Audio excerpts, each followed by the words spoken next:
Osu is one of the most difficult games to improve in that I have ever played. The sheer amount of skill required in order to improve and play at the highest level is absurd.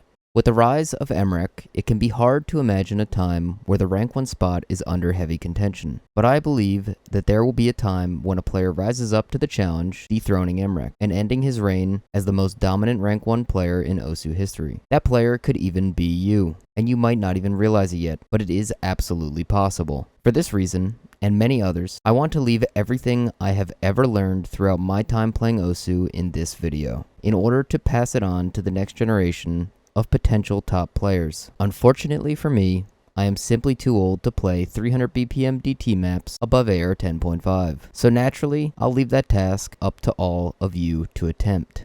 In this video, I will go over every single aspect of improving in Osu that I have learned since I started playing the game. Section 1 will be diving deep into the complexity of aim, peripherals, and mouse sensitivity / tablet area. Section 2 will cover reading in depth, as well as peripherals in terms of reading. And in Section 3, we will be taking a look at how to develop finger control, which will lead directly into Section 4, in which I will be talking about how to build stamina and avoid forming bad habits. Finally, Section 5 will focus on how to build speed and ways you can change your technique in order to help you do so. This video took a long time to make, and I will probably come back multiple times to the final product and realize that I left out things that I feel are important. If at any point you feel this video has helped you improve at Osu, or at least helped you better understand something about the game, feel free to leave a like and let me know in the comments section down below.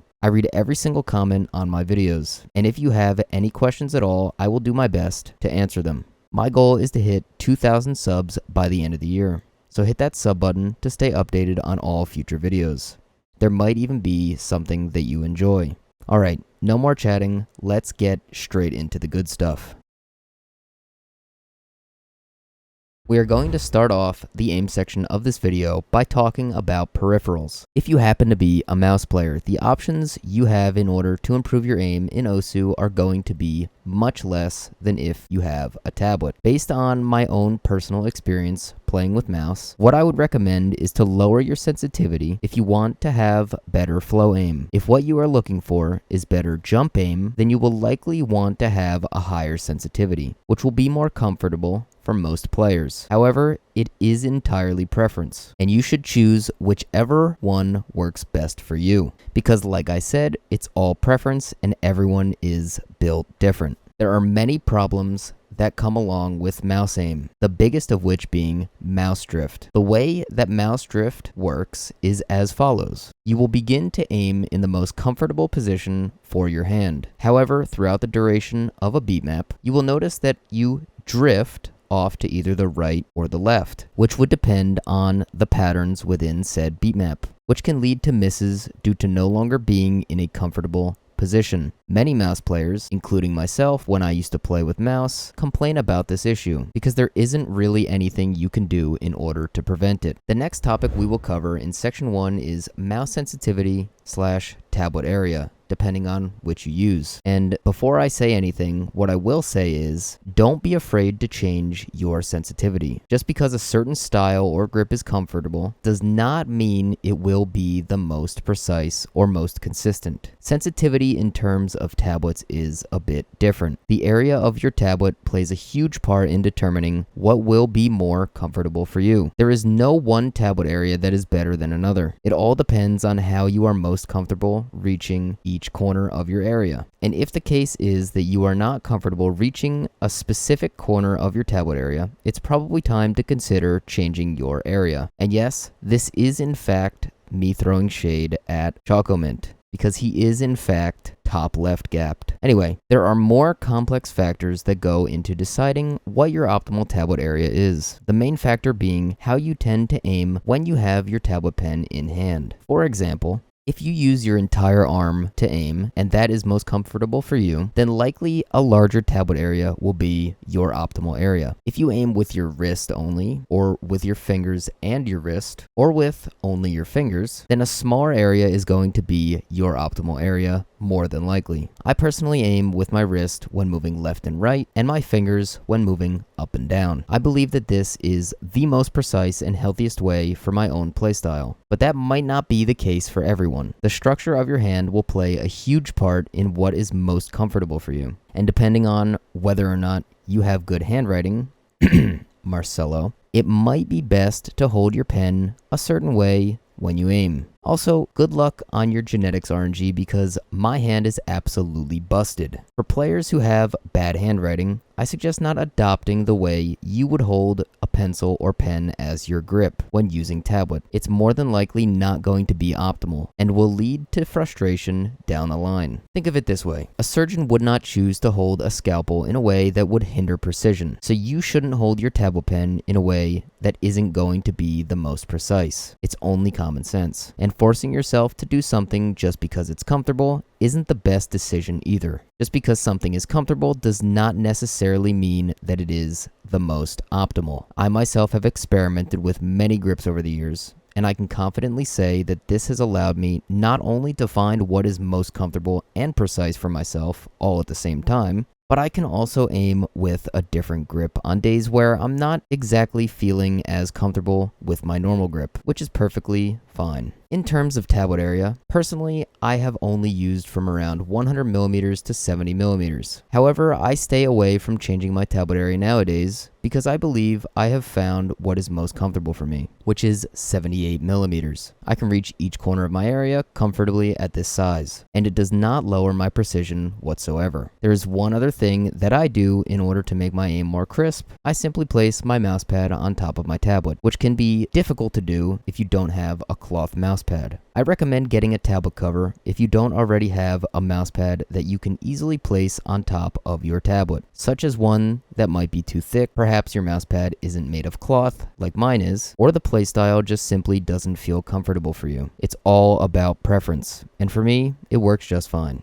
I got this idea from top player Rafis, so shout out to him and thank you for helping me mold my playstyle. There is just one more thing that I want to talk about before I continue on to section 2. Recently I decided to try out my tablet on AimLabs, and yes, I'm talking about that AimLabs, and I discovered something I think could be valuable in this section, so I had to include it. Even though I put my tablet on relative mode, which means it acts more like a mouse, and won't teleport to the position you hover over on the tablet like it would if you were playing Osu. And I noticed something interesting. I held my pen like I would in Osu and began playing the training called Gridshot Ultimate. Not only did I completely annihilate my previous best with mouse, I actually had a lot of fun doing so, making sure that I held my pen the exact same way I would if I was playing Osu throughout the entirety of my experiment. I took a break and a few hours later launched Osu. To my surprise, I was aiming much more accurately and quicker than I usually do. I'll be doing more testing this week to test to see whether or not I'm aiming better than usual or if it's just placebo. But I don't believe that to be the case. I believe playing AimLabs has genuinely improved my aim, and I saw results the same day. Although my discipline in the way I play probably plays a large part in this, so it might not work for everybody, especially if you aren't comfortable on tablet already. And that concludes section 1. Now we will move on to section 2.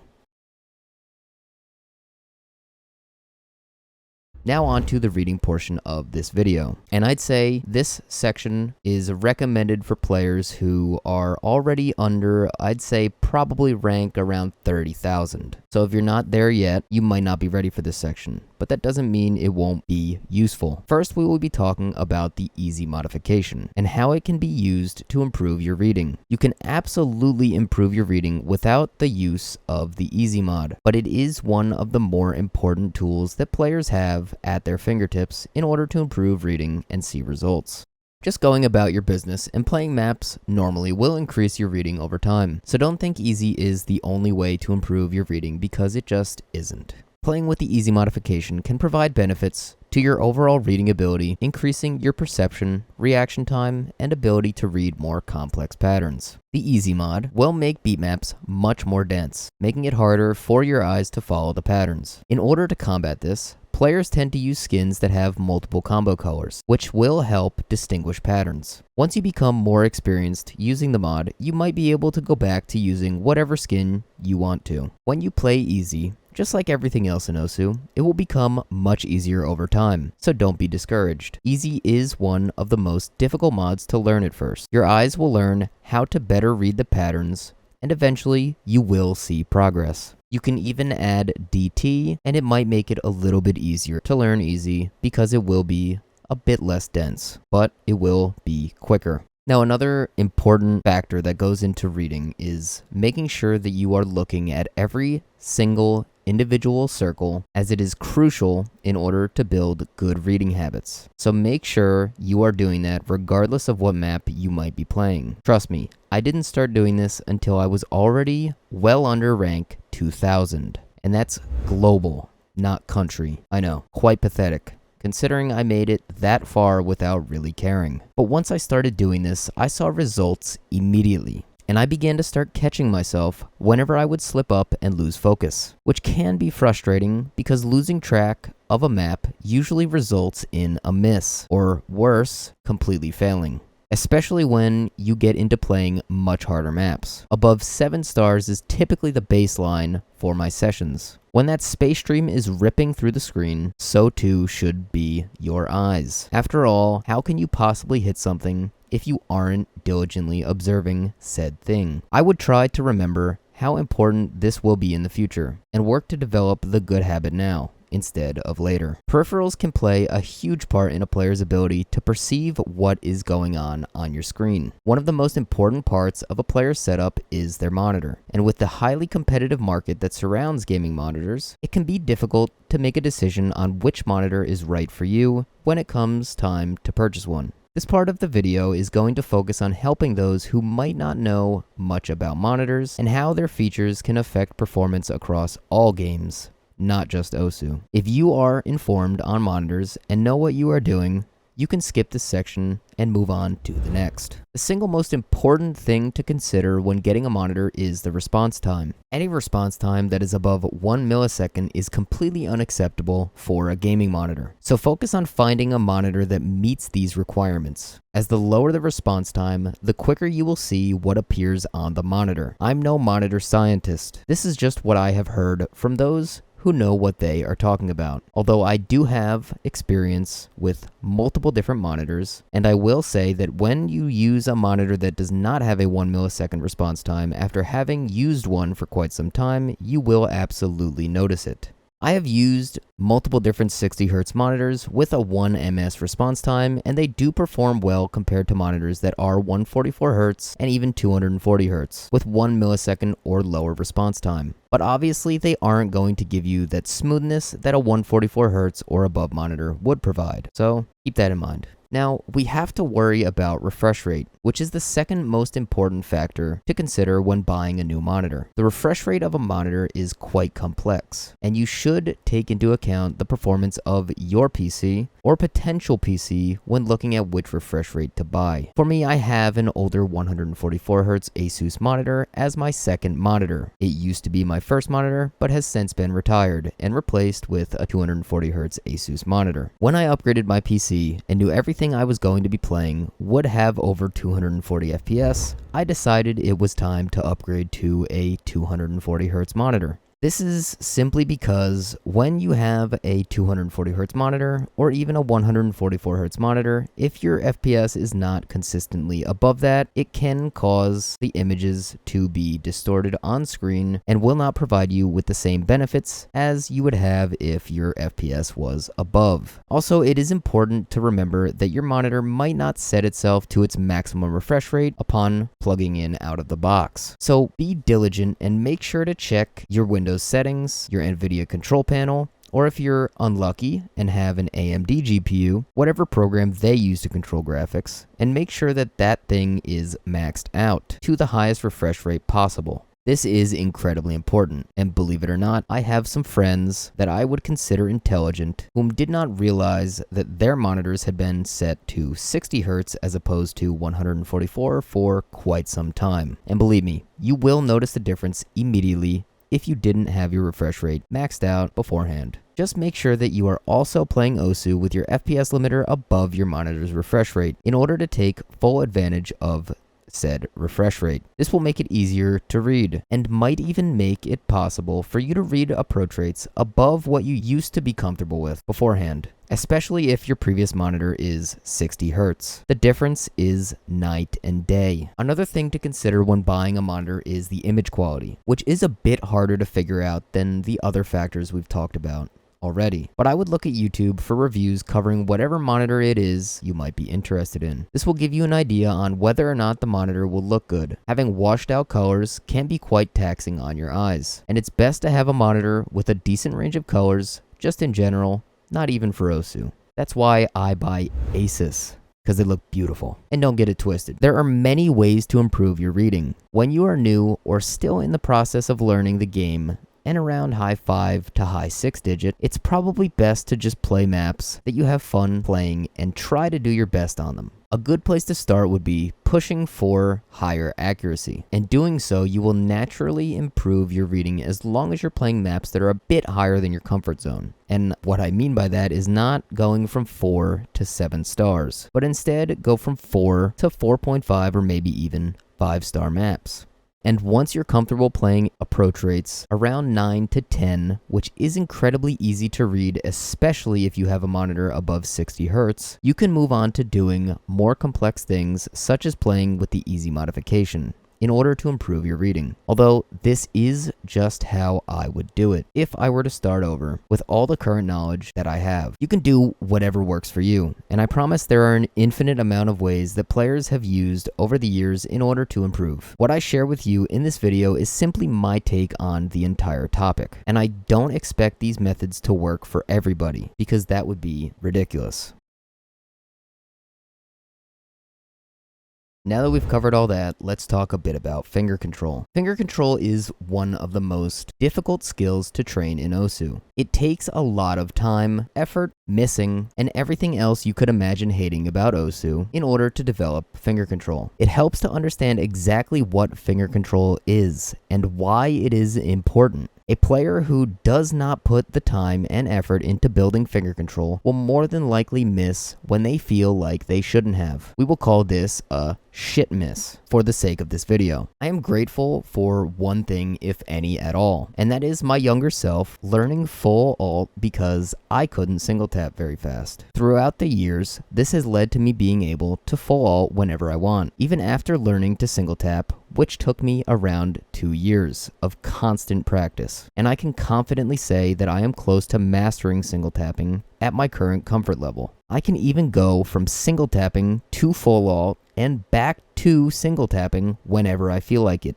even in the middle of a jump section, given that I can read it, and this helps out a lot, especially when trying to conserve stamina and preparing to tackle a tough section of a map. The way I go about practicing finger control nowadays is typically by playing lower BPM maps, especially on days that I feel my performance on those maps won't be the best. This is usually on days when I don't feel like playing speed, but my hands are loose and my tapping is quicker than normal. Forcing my hands to be in an uncomfortable scenario like this, at least in my opinion, is a great way to build better finger control. And by uncomfortable, I don't mean in terms of my technique. I mean in terms of my confidence in my ability to tap lower BPMs on said days. You should always be aware of whether or not you are tapping in a way that is going to negatively affect your tapping hand. What I just described is not that, but instead mentally uncomfortable. This will make it much easier for your hands to understand more complex tapping scenarios on days where you are feeling mentally sharp and can tap lower BPMs with ease. I personally call these days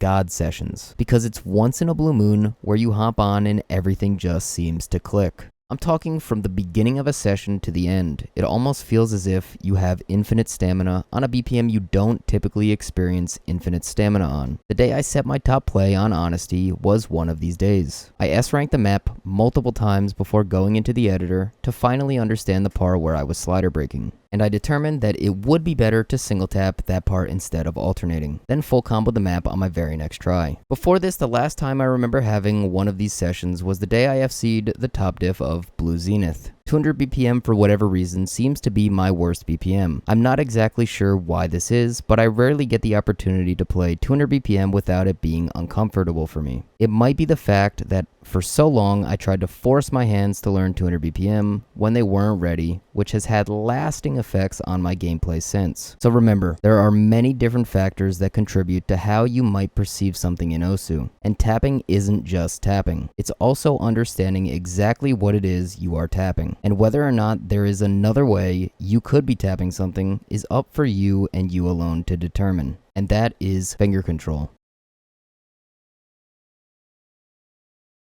Mostly what I talk about in this section is going to be from my own personal experiences building stamina, because stamina is something that on an individual basis can be built in multiple different ways. My main piece of advice for building stamina is to stay away from long stream practice beat maps. These maps tend to inhibit your ability to build stamina by enticing you to develop bad habits in order to complete them, such as straining your hand, forcing yourself to do unnatural things, and these typically are things you should not be doing and usually will end up injuring you or preventing you from continuing on with the session due to pain. Don't ever force yourself to tap when your hand is telling you it's time to stop. Allow yourself time to recover after playing a map that runs your stamina down. Then, once you are ready, go at it again. That is when you should do so, when you are ready. This is crucial in order to build healthy habits, and also in order to build stamina. So please stress this big time. The way in which I build stamina that I have found to be most effective for me is to play maps that have lots of triples into jump patterns, bursts, and doubles. This seems to challenge my hand in a way that teaches me to conserve stamina, while also running down my stamina and building it as I play. This takes time, and results can come quickly or can come a bit slow, depending on where your baseline is. There are many different ways that this can be done. One of the best ways is to find maps that have all of these attributes, and change the BPM of said map to the BPM that you are trying to learn. It helps especially if you are playing maps that you find fun to begin with. I will leave a link down in the comments to FunOrange's Osu Trainer, and if necessary, I will upload a video on how to download it, but it is pretty simple. All you have to do is scroll down until you see the download section, click the link. This brings you to the latest version of Osu Trainer. Click the first option under Assets. This is the zip folder containing Osu Trainer. Open up the folder, move it into a new folder somewhere where you won't forget it. Open the folder, then go down to the Osu Trainer application file. Double click it, and there you go. Now you are ready to use Osu Trainer, and I wish you luck. This concludes the stamina portion of this video. Speed, at least in my opinion, is the hardest skill set to improve in if you aren't already naturally a fast tapper, which I am not. Although that doesn't mean I don't know how to improve my speed, because I have significantly improved my speed over the past few years. And believe it or not, I have tried and failed many times to improve my speed. However, each of those times before having the wounding always pretty much resulted in me overplaying and injuring myself. So the biggest piece of advice that I have here is to not overplay. Take it slow, but make sure you are forming healthy tapping habits, avoiding straining your hand, and taking breaks in between maps if necessary until your hand is feeling fresh. And the most important thing is to make sure you are not overworking your hand to the point where it will injure you. Remember, hour-long sessions are still going to provide benefits for you. It does not have to be a 2-hour session. It does not have to be a 3-hour session. You can get valuable learning in only an hour-long session. This is incredibly important. Your hands are the most useful tools you have to carry you throughout your life, and it isn't worth ruining them over something as trivial as a rhythm game on the internet. Trust me. Keep your hands safe and build speed slowly over time instead of trying to brute force it. You will thank me, and so will your hands. Now, tapping technique is pretty important, especially when you have a keyboard like the Wooting. There is a tapping technique on mechanical keyboards where you feather a mechanical keyboard's actuation point in order to achieve faster tapping speeds. However, there is a large margin for error when doing this. Also, depending on the switches that you have, it could be more or less difficult to determine where this actuation point is. Having a more tactile switch that has a bump, such as blue switches, black switches, or brown switches, which I still do believe are the most common types of switches in mainstream mechanical keyboards, will help you determine where this actuation point is. When it comes to red switches and other switch brands that are not Cherry MX, there might not be any tactile bump at all, making it much more difficult to perform such a technique. This is the point of the video where I recommend you get a magnetic switch keyboard. They are the future, and whether you like it or not, they are dominating the scene right now. This will allow you to take full advantage of your fingers and tap as fast as you can without needing to be a mathematician and tap perfectly at your switch's actuation point. Okay, that was a whole lot, but seriously, speed sucks. And rapid trigger keyboards are making it much easier for players to learn speed without having to go through many hours of resetting maps because you accidentally didn't tap a key when you meant to, leading to a miss, a fail, and possibly a rage quit. With the Wooting, it's a bit different.